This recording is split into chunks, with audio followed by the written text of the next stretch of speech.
बस हवा निकल गई। सुबह जल्दी उठते ही सूर्य नमस्कार करने के बाद में नाश्ता कर कर हमारे को एक बच्चे ने गोली मार दी।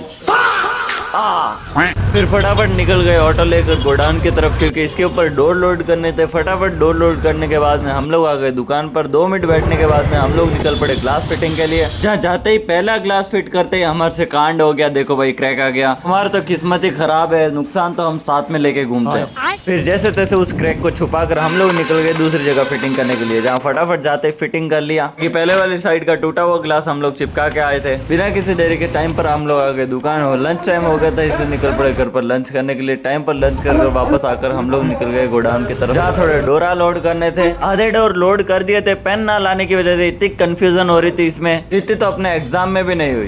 लोड करते ही शाम हो गई। टाइम पर दुकान आते ही पैसे लेकर हम लोग निकल गए थे भजिया लेने के लिए। टाइम पर सभी के लिए पार्सल लेकर हम लोग निकल गए दुकान की तरफ। फिर टाइम पर दुकान पहुंचते ही सबसे पहली प्लेट हमने ही खाई। खा पी कर ऊपर जाकर सारा सामान अंदर रखा दुकान का, क्योंकि दुकान बंद करने का टाइम हो गया था। फिर टाइम पर सारा सामान अंदर रखते हम लोग निकल गए मेले में। ये सब अपने कुछ काम का नहीं था, हम आ गए झूले वाले मेले में। सबसे पहले इसका टिकट लिया हमने। बैठते ही पता चला सभी को बड़ी खुशी थी मेरे जाने की।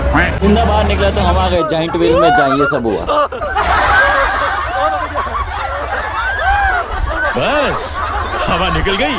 So guys, अभी मैं बैठा हूँ इस झूले में। मेरे को ऊपर से दिखी है डिफेंडर। फटाफट मैं जाऊंगा और वहाँ से एक सेल्फी खींच के आऊंगा। अगर डिफेंडर पसंद है तो लाइक करे, सब्सक्राइब करे चैनल को। Bye bye.